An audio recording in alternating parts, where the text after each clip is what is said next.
کرم بے حساب کیا کہنا، کریم کا کرم بے حساب کیا کہنا۔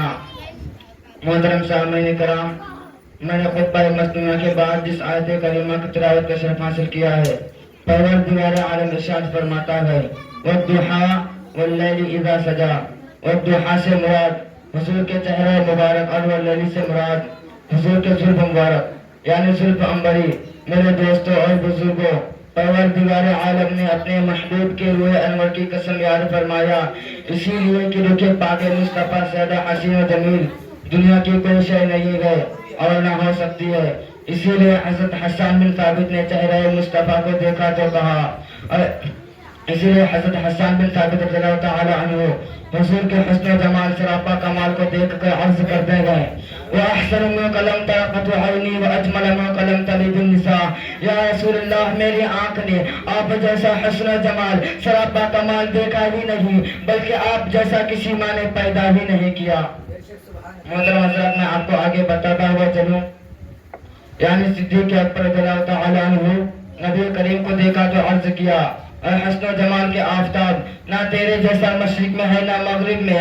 حضرت جابر نے چہرہ مصطفیٰ کو دیکھا تو کہا، حضور سب سے زیادہ حسین و جمیل۔ حضرت انس نے چہرہ مصطفیٰ کو دیکھا تو کہا، حضور سب سے زیادہ حسین و جمیل۔ حضرت ابو ذر نے چہرہ مصطفیٰ کو دیکھا تو کہا، حضور سب سے زیادہ حسین و جمیل۔ حضرت بلال نے چہرہ مصطفیٰ کو دیکھا تو کہا، حضور سب سے زیادہ حسین و جمیل۔ حضرت خباب نے چہرہ مصطفیٰ کو دیکھا تو کہا، حضور سب سے زیادہ حسین و جمیل۔ حضرت مالک نے چہرہ مصطفیٰ کو دیکھا تو کہا، حضور سب سے زیادہ حسین و جمیل۔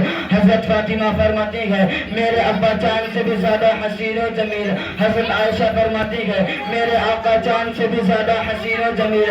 حضرت آمنہ فرماتی ہے، میرا لال ساری کائنات سے زیادہ حسین و جمیل۔ حضرت مولا علی فرماتے ہیں، میں نے آقا سے بڑھ کر کسی کو حسین و جمیل دیکھا ہی نہیں۔ حضرت عمر فاروق فرماتے ہیں، میں نے آقا سے بڑھ کر کسی کو حسین و جمیل دیکھا ہی نہیں۔ حضرت عثمان غنی فرماتے ہیں، میں نے آقا سے بڑھ کر کسی کو حسین و جمیل دیکھا ہی نہیں۔ یعنی غار مصطفیٰ یعنی صدیق اکبر بھی یہی فرماتے ہیں، میں نے آقا سے بڑھ کر کسی کو حسین و جمیل دیکھا ہی نہیں۔